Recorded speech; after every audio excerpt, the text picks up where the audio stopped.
तो अब क्या फ़ोन तकिए के नीचे रख के सोना पड़ता है कि कब बज जाए? बिल्कुल, फ़ोन हमेशा बगल में ही रहता है और वो कभी भी बज सकता है कि क्या घटना हो गई और आपको जो है रेडी होके पहुँचना है, जब भी इस स्तर की घटना है कि आपका पहुँचना ज़रूरी है, तो उसके लिए बिल्कुल तैयार रहना होता है, जो कि अकेडमी में सिखाया जाता है। आपने वर्दी को दूर से देखा था, अब आप उसका हिस्सा हैं और कहा जाता है कि महिलाओं के लिए ये सिस्टम मुफ़ीद नहीं है। आप कैसा महसूस करती हैं इस सिस्टम में आने के बाद? ऐसा बिल्कुल भी नहीं है। इस तरह के सवाल मैंने अपने सीनियर लेडी ऑफ़िसर से भी कई सारे इंटरव्यू में पूछते हुए देखा है। मैंने किसी का भी जवाब आज तक ये नहीं सुना कि उनको जो है कुछ प्रॉब्लम हुई सिस्टम में। सिस्टम मुझे लगता है कि काफ़ी फ़ेवरेबल है वुमेन ऑफ़िसर्स के लिए और मुझे इट्स बीन 5 इयर्स ट्रेनिंग में ला कर के और ये फ़ील्ड सर्विस को मिला कर के मुझे कभी भी ऐसा नहीं लगा कि पुलिस सर्विस जो है महिलाओं महिलाओं के लिए कुछ अलग है और पुरुषों के लिए कुछ अलग है।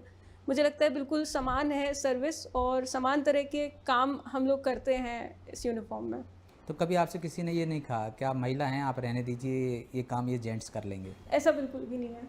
और आपके जो कनिष्ठ महिला कर्मचारी होती हैं, उनके साथ कुछ व्यवहार आपको ऐसा लगता है कि वो उनकी तकलीफ़ें अलग होती हैं, जो कभी आपने उनसे शेयर की या उनसे चर्चा की कि कौन सी प्रॉब्लम आती है जो दूर की जा सके? क्योंकि उस तबके में हमने देखा है 33% आरक्षण देने के बाद भी वो पोस्ट भरी नहीं जाती हैं। ये कई बार होता है अधिकारी लेवल पे जो फैसिलिटीज़ मिलती हैं, जो हमें मिलती हैं, उस तरह की फैसिलिटीज़ हमारे आरक्षक को, महिला आरक्षक को नहीं मिलती हैं, ये भी एक सही बात है। तो इसके लिए हमारा ख़ास ख़्याल रहता है कि जो हमारे लेडी कांस्टेबल्स हैं, वो अच्छे से जो है परफ़ॉर्म कर सकें।